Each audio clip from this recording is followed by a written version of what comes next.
Hey everybody, welcome back to our weekly podcast. My name is Patrick Tan, General Counsel for ChainArgos. We are the blockchain intelligence firm made famous for outing Binance's BUSD under collateralization. With me, as usual, every week, my CEO and Chief Data Scientist, Jonathan Reiter. Thank you for tuning in. Thank you for joining in. If you're tuning in to us from Spotify, we do apologize. This is one of those weeks when you actually want to watch the video. We've got some stuff to show you at the end. It's okay. You can listen to us talk about it and just imagine what the screens might look like from wherever you're receiving us on audio. We will describe them. We will describe them, but not in a way that would help you to visualize them. We don't have the skills of a 1930s American football radio announcer. That's definitely true. So what are we going to talk about today? We're going to talk about some of those new SEC rules, which sort of put in the definition of what is a dealer. I mean, from my understanding, and that's why John is here on the show, a dealer is the guy that wears that funny hat in the casino and he puts the cards out. And then we're going to talk about Polygon Labs and a paper written by somebody called... the number of lawyers. Not a number of lawyers. Yeah, a bunch of lawyers. And finally, we're going to take you guys through... because you guys have asked for it, so we're going to take you guys through how we analyze blacklisted wallets. And we'll actually show you some of the system that, what goes into making the sausage and stuff like that. So, stay tuned right to the end for that, because you might find it interesting. Okay, so let's talk about those SEC rules, because on what constitutes the definition of a dealer, what's the story?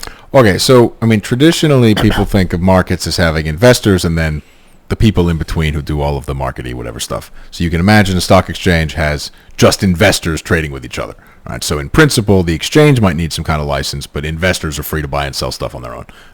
Matt Levine actually uses a very similar analogy to that, and then what we're going to talk about a couple days ago in his column about the same whatever issues. People who are broker-dealers in the U.S. and other sorts of securities and other intermediaries are subject to all kinds of different rules in different parts of the world. And when automated market makers came around, there's been question for some time as to whether some part of things like Uniswap are in some sense broker-dealer regulated business or should be regulated business type things. And there's all kinds of arguments about how this should be. So the SEC has come out with some rules that approximately say that people who are LPing into automated market makers are then acting as market makers and therefore are some kind of securities intermediary dealer thing that should be regulated as such. Well, let me finish with that. And this would also end up capturing people like formerly unregistered regulated hedge fund proprietary trading type firms that are also making markets in a similar capacity in some traditional markets and some not. There is a consistency there, and there is an acknowledgement that this would require registration in some cases of people who were not formerly required to do so. Okay, just sorry to interrupt. Well, I just want to walk it back a couple of steps there because not everybody understands what an LP is, and what. So LP is short for liquidity provider. Yeah. Right? So into into some what? market making process. Okay. Uniswap. Something. So for a bit more context, this is specifically in the context of decentralized finance, right? DeFi. So you provide liquidity. Well, no. So they're saying this is a general thing. So if you're providing any kind of liquidity stuff that gives liquidity by providing, if you're buying and selling dollars versus euros or whatever, you're providing liquidity. Stable coins, doesn't matter what these things are. Okay. If you're providing both sides of that for liquidity, for making prices, for the purposes of earning money as a market maker, liquidity provider, you're in some sense now captured as something adjacent to a broker-dealer, securities trading firm, whatever. Okay. I wouldn't say that's wrong or right, but that's... it is certainly fair to say that somebody that puts a bunch of passive money into Uniswap is doing the same thing as somebody that puts a bunch of... No, exactly. Yeah. As putting a bunch of passive money into a proprietary trading firm that then trades the money. Yeah. From the investor's perspective, here's a check, send me my earnings every so often, or return me less money than I gave you if there's losses, whatever. And that actually is the same whether a computer is doing it automatically for you or a person is sitting there mashing keys or yelling or whatever it is. You can argue that one of them has an immutable, unstoppable public whatever process or not, but from the passive investor's perspective, you're giving it to something. That thing is different, and you could have rules that differ based on that thing, but the action of passively providing money. Look, if you give money to Vanguard to a passive index fund, you're providing liquidity in some vague sense. You're trading back and forth. I can accept that. There's a difference between passive provision of money into a fund that buys a bunch of stuff that changes very, very infrequently, and providing a bunch of money to an active trading vehicle, automated or otherwise, that is going to go trade and try to make money. Those are not the same thing. Yeah, that's reasonable. No one's suggesting that the act of investing in a public securities market Makes thing, you equity, a dealer. is itself a securities transaction. It's the ownership share. So what you're saying is that based on these new SEC rules, are they? I think this is sort of final, but they're still having some arguments. Okay. So, but based on this interpretation, if I were to put, let's say for all the DeFi bros out there, if I were to put tokens, into a liquidity pool to provide liquidity, is my provision of that, does that make me a dealer, or does the smart contract itself, in and of itself? No. So subject to nuisance thresholds and start dates or whatever. We're not talking about that stuff. No, you're providing liquidity. That action is itself would make you some. That's interesting. Yeah, no, that's an interesting take, because I think that most people who do that wouldn't necessarily associate themselves. And I suspect most people are way below the nuisance threshold. So to be fair, it probably wouldn't matter. But what matters here is in the abstract, not if it exempts people with small amounts of money. So, what about? Okay, so smart contracts, when it comes to these smart contracts, it gets a little bit more iffy. Like, who's responsible for that? Well, okay. If it is truly, and this connects to the paper we're going to talk about in a minute, if it is truly some completely transparent, public, not controllable or editable by any one process, the answer is at this point no one controls it. Okay. Someone may or not have deployed it, separate issue, but no one controls it. So you can't get registrations and filings out of a thing that nobody can control anymore. I mean, mechanically you cannot. You could mandate it, but it's still not going to happen. You could require them from people who provide money into that thing. Whether or not you should is a separate question than the fact that you could pass such a rule and you could hold those people accountable. You can't hold a immutable smart contract accountable because you can't do anything with it. I mean, you could ban access to it, but you still can't do anything about that part. So passing rules that are impossible to enforce is also a bad idea. So it is interesting. It expands the net. It is apparently going to be applied consistently across asset classes with minimums and the rest of it. That's a way of approaching the problem. So if you build some immutable public gadget that does market making and there's no way to regulate that thing, which there isn't, you can't stop it. I mean, you could declare it outlaw, but you can't stop it. You could regulate people providing money into that thing. I mean, mechanically, you could do that. So it's creative. I don't know how I feel about this because, I mean, some guy that just wants to take his money and market make in the stock exchange formerly never considered himself to have to register with anything. You set up a Interactive Brokers account. They have an API. Enjoy yourself, right? The Narvinder Sarao, the guy that was prosecuted for flash crash related stuff. It was based in Hounslow in London many years ago. Was just some dude using a proprietary trading thing. In his bedroom. He ended up not getting in real trouble because it was decided that was crazy. But so it is interesting and different to capture those sorts of things. It may also, again, subject to the thresholds being high enough, it may not actually ensnare a lot of people. It may ensnare lots of people. But I had not anticipated that approach at all, so I don't have a lot of thoughts beyond this is clever, and you're at least passing rules that can be enforced. If you put in thresholds, right, I mean, wouldn't it be kind of trivial to defeat those thresholds because you could just split a whole bunch of infinite number of okay, so this is different. wallets. So, I mean, already in the U.S., and this is a controversial legal provision, but already in the U.S., getting around $10,000 reporting thresholds by structuring the transaction to have a whole bunch of $9,500 transactions, that's already a crime. Correct. But so presumably that would apply here. It would apply here, but I would think that it would be significantly more difficult to trace down who controls all these little mini wallets. Oh, okay, sure. I mean, like functionally, I agree with you. Yeah, you would go after them because they would be trying to undermine the substance of the. Well, but I mean, it's hard to track down. But it's really hard. Giving $7,000 a pop to some random pawn shop to convert into, So that's a surveillance problem. The way you address that surveillance problem is you criminalize the activity and surveil it, I guess. Yeah, but it'd be tough. That's what ended up getting Elliot Spitzer, actually, was investigating that type of structuring stuff. Again, we've mentioned this before. People should really Google that if they don't know what we're talking about. But, okay, so that segues into two things. Coinbase and their wallet. Yeah. Tell me about that. Okay, yeah. So this is related to this dealer sort of question. Now, what we were just talking about are public open source things. Uniswap, and that's the canonical example. There's lots of stuff that's out there that's open source. Closed source software, on the other hand, is a bit different. So Coinbase's wallet is an example of widely used closed source software. So again, people need to, maybe you can go Google. Coinbase is honest and straight about this. Their wallet is not open source. Their wallet uses some open source components, but Windows uses some open source components, right? If you can't see all of the code and you can't confirm that what you're running is code you can see, you can't compile it and run it yourself. It could be anything. No one seems to think that those types of services are completely exempt from regulation. I mean, if you're providing me with a closed source piece of software that can affect trading, it's a reasonable argument to be made, the government makes this argument, that in and of itself is a broker-dealer type activity.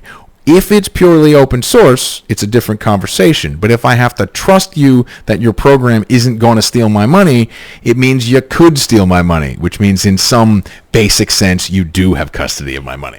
And right? that's what the lawyers from So some Polygon of this Labs. SEC Coinbase stuff, and this connects to the Polygon Lab and other lawyers stuff we'll talk about in a second. If you're running closed source software, I don't think you should be have any of these exemptions available to you. And I don't know that the way Coinbase and the SEC have been litigating this is particularly intellectually consistent or satisfying on either side. But yeah, if you have to trust them that the software is not stealing from you, frankly, this is what Shapeshift did for a long time. So they claimed for quite a while to be a non-custodial exchange. The problem is that the process is not completely transparent and open source. There's a bunch of off-chain closed source components. So they're not, or they claim they're not stealing your money. But that doesn't mean they couldn't steal your money, which means they are a custodial product. Right. If you could change it so you can take the money, we have to trust you to not change it so you do take the money. That's exactly how banks and all sorts of other services work today. The question of whether or not you can see the theft happening is kind of irrelevant if it could happen. Because, I saw they stole all my money. Your money's still gone. I mean, legally, it's still theft if I watch you do it through a window. Right. It's effectively watching the theft through a locked window, glass door that's locked. So you still have custody, right? I find it sort of frustrating. People don't understand that. This connects very much. As you said, it's a paper that came out, I think it's the end of last week, in which a couple of lawyers talk about a concept of sort of ideal DeFi, where you actually have things that are public, open source, immutable, there's no more upgrade facilities, any of that kind of stuff, and the extent to which those things can be, whatever, designated different kinds of regulations, exempted from certain rules, different regulatory regimes. So again, that would exclude things like Coinbase Wallet and other closed source software, and I would argue Shapeshift, because that was also a off-chain closed source process. And in this paper, they differentiate between the ideal version of stuff and essentially everything that's not the ideal version. There may be a little bit of wiggle room around stuff that's almost finished, but I don't think you can launch a closed source product and 2 years later say it's still almost finished, right? You'd have to really be almost finished. That would get litigated, but whatever. And their argument is that you probably don't need to make any new rules for the stuff that's not this new, completely public, transparent. I'm not sure they understand the implications of that argument, because the vast majority of the existing system is upgradable, has some sorts of control keys, some sort of centralized control party, whatever. So all of those things would simply be subject to the existing rules. The vast majority of the existing system. Many projects say that they're decentralized, and you look at how they work, and they absolutely are not. And the best evidence of this is when they're hacked, and then someone locks the door. Like, clearly that thing wasn't decentralized. So all of those would then be subject to the existing rules. I don't think that you can claim an exemption from regulation because it turned out afterwards your security was bad, the money got stolen, and you used your control over the process to save everyone's money. You never should have been regulated in the first place. That argument ain't going to go very far. To begin with, they're not on the same... They're not. It's completely inconsistent. Yeah. If you applied and we said your security procedures are inadequate, this would never have happened either. So nobody's saying those audits are perfect, but you're not going to get very far saying to the government, I only went outside the terms of what I promised you I was doing to save everyone's money, if the process that you were exempting yourself from having to apply to was about helping people not lose their money.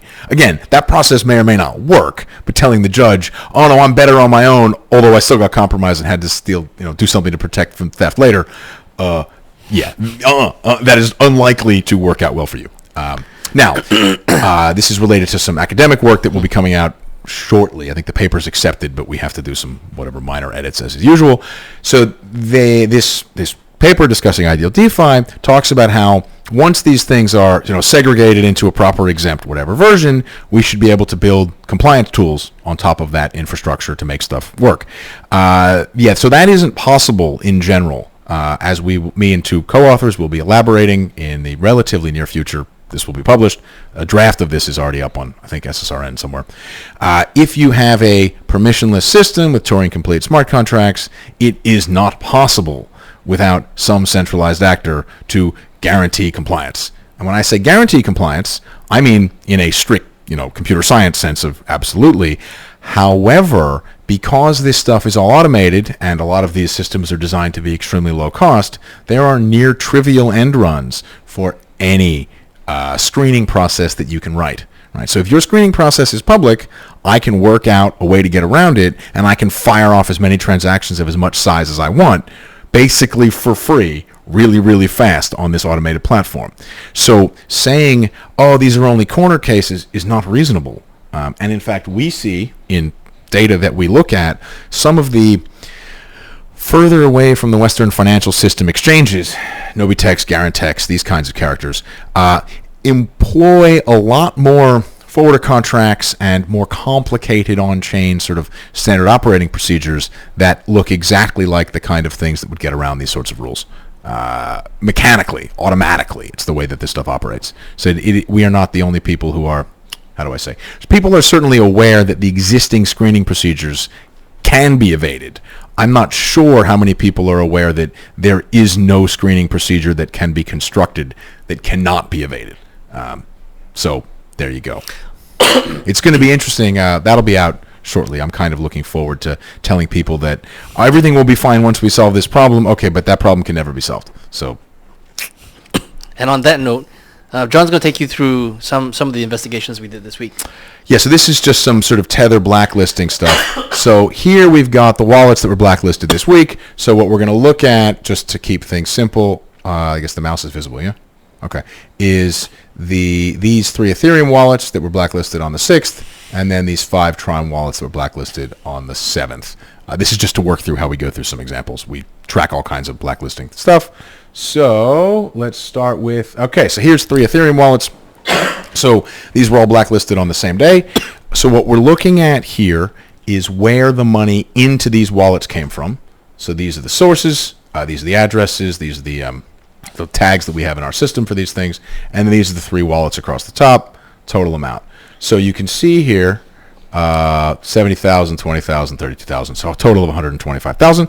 That isn't really that much money. And in this case, you can see that all of the money came out of Uniswap WE/USDT trading. So they froze a Uniswap user that was receiving Tether from Uniswap.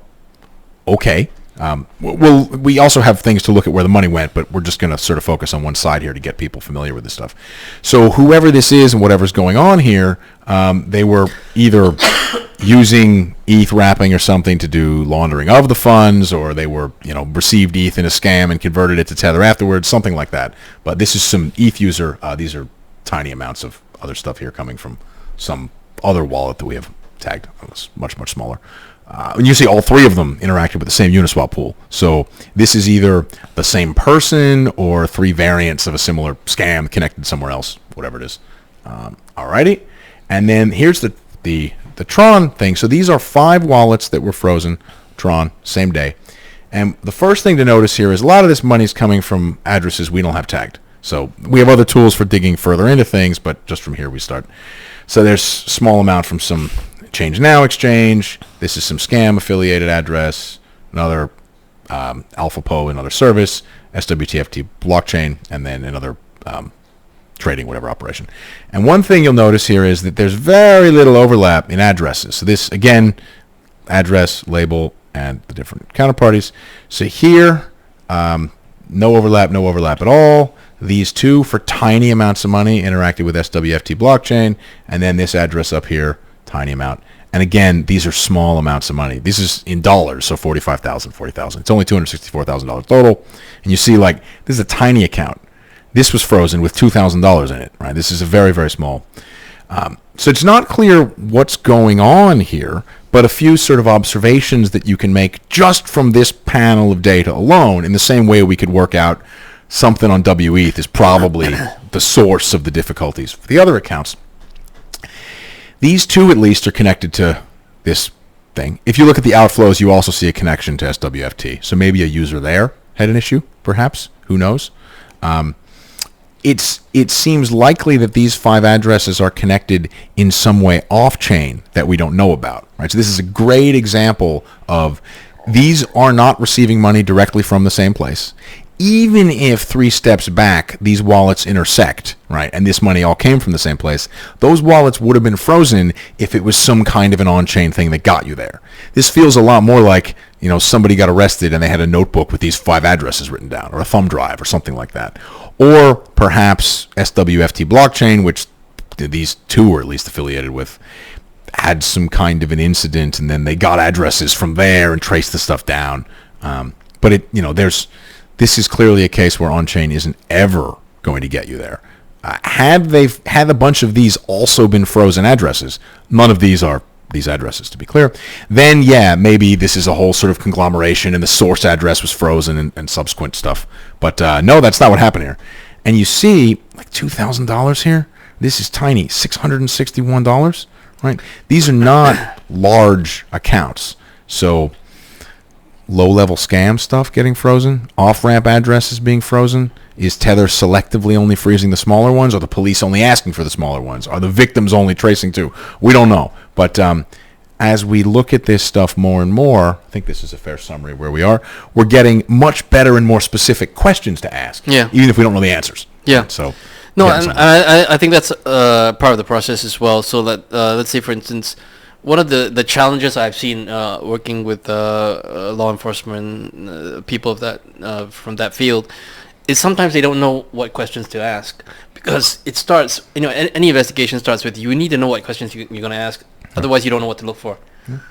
With these tools, you start to be like, oh, okay, I think I have a better sense of who I could potentially ask. Yeah, so we're going through this process so that we can learn how to work with this data, because no one seems to know how to work with this data. There is clearly a process being followed by Tether. That process could be throwing darts at a board and freezing whatever addresses come up. I have no idea what that process is. They clearly get input from law enforcement somewhere, and whatever, circle, similar thing. But yeah, there are no obvious patterns in what's happening here. There's some degree of randomness. I don't know that we're going to reverse engineer the entire procedure that they have, but we should at least, even if we are unable to, we're not trying to reverse engineer how Tether's freezing process works, it's at least helpful in understanding the forms of fraud that are happening and the scamming and what the stuff looks like, so you can ask better questions. One thing that's obvious from here is probably, and we're not going to do this today on the podcast, but you should probably go back to this address and see where these WETH came from, trace that back, right? Because that's where this goes. Whether you automate that, you do that manually, this is unimportant. This is how you discover the sorts of things that you want to start to look at, to trace, and what else is common to these guys. Here, really, there's a whole conglomeration of unknown stuff here, and I can tell you there is not some straightforward flow upstream of these addresses that makes it all make sense. It's not that. It's quite disparate. There's actually deposits out the other side of these addresses to 5 or 6 different exchanges. We tweeted this stuff out, a fair number of different exchanges. So, and they're not all to the same, across all the exchanges, so, who knows, right? It's very hard to tell. And on that note, thank you for tuning in. If you're celebrating the Lunar New Year this weekend, very happy Year of the Dragon, I think. Look at me. Yeah, that's the one. Very happy Lunar New Year to you. Otherwise, thanks for tuning in. Keep those comments, likes, and subscribes coming in. We appreciate it when you do that. If you've got any questions that you have for us, hit us up in the comment section, DM us on Twitter, and have a great weekend. We'll see you again next week. Or email us, which is the most organized. DM us on Twitter is messy. But hit and miss, I guess. Yeah. All right. See you next week.